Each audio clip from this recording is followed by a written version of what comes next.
छत्तीसगढ़ के लिए और नक्सलवाद के उन्मूलन के लिए एक ऐतिहासिक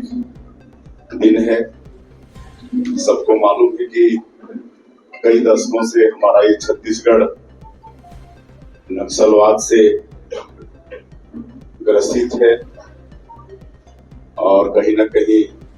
छत्तीसगढ़ के विकास में बहुत बड़ा ये बाधक भी है। लेकिन वैसे तो नक्सलवाद के खिलाफ में पहले भी लड़ाई लड़ी जा चुकी है, लेकिन अभी 13 दिसंबर को हमारी सरकार के 2 वर्ष पूरे होने वाले हैं और इन 2 वर्षों में हमारे छत्तीसगढ़ के अंदर हमारे यहाँ के जवानों ने बहुत बहादुरी के साथ हमारे अधिकारियों के मार्गदर्शन में नक्सलवाद के खिलाफ में लड़ाई लड़ी है और डबल इंजन की सरकार है उसका भी लाभ मिल रहा है। और सौभाग्य है कि हमारे माननीय प्रधानमंत्री जी श्री नरेंद्र मोदी जी और हमारे देश के गृह मंत्री आदरणीय अमित शाह जी, उन्होंने तो एक डेडलाइन भी तय कर दिया है कि अगले साल 31 मार्च 2026 तक पूरे देश से नक्सलवाद को समाप्त करना है। और हमारे जवान बहुत बहादुरी के साथ लड़ाई लड़ रहे हैं नक्सलवाद के खिलाफ में, लगातार सफलताएं मिल रही हैं और हम समझते हैं कि एक तरह से नक्सलवाद समाप्ति की ओर है। नक्सलवाद की कमर टूट गई है, अंतिम सांसें ले रहा है और आज का ये दिन बड़ा ऐतिहासिक दिन है कि आज हमारे प्रदेश के डीजीपी श्री अरुणदेव गौतम, एडीजी नक्सल ऑपरेशन विवेकानंद जी, अभिषेक सांडिल आईजी और आईटीबीपी के अनवर इलाही के समक्ष जो एमसीसी जोन का सीसी मेंबर रामधेर अपने साथियों के साथ आज पुनर्वास कर रहा है। हिंसा और गोलीबारी की भाषा को छोड़ के विकास की मुख्यधारा से जुड़ रहे हैं और ये जानकारी देने के लिए आज हम लोग यहाँ पर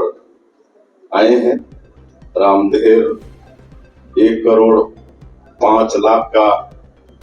इनामी है। उसी तरह से उसके साथ चंदू उर्फ नरेश, अनीता उर्फ ललिता, प्रेम उर्फ उमराव, जानकी उर्फ प्रेमा, राम सिंह उर्फ संपत, सुकेश उर्फ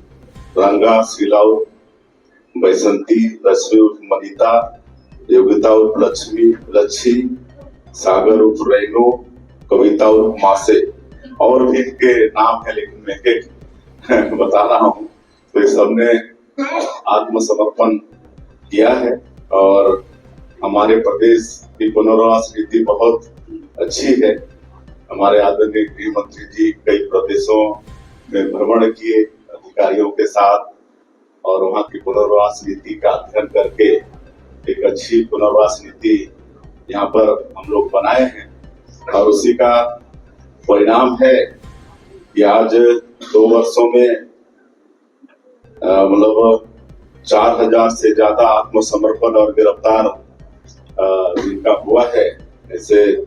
माओवादियों की संख्या है और हमारे जवानों ने मजबूती के साथ लड़ाई लड़ी है। तो 500 से ज्यादा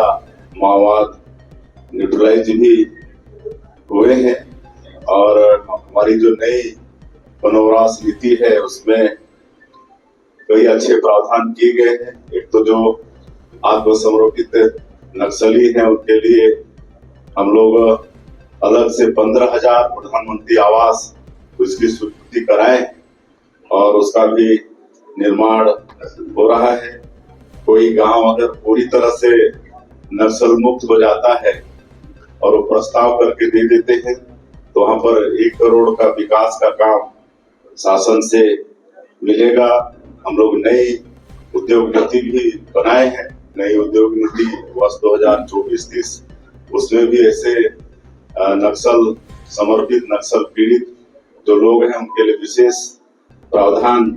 किया गया है। और अभी तक लगातार सुरक्षा कैंप भी खुल रहे हैं, तो 400 से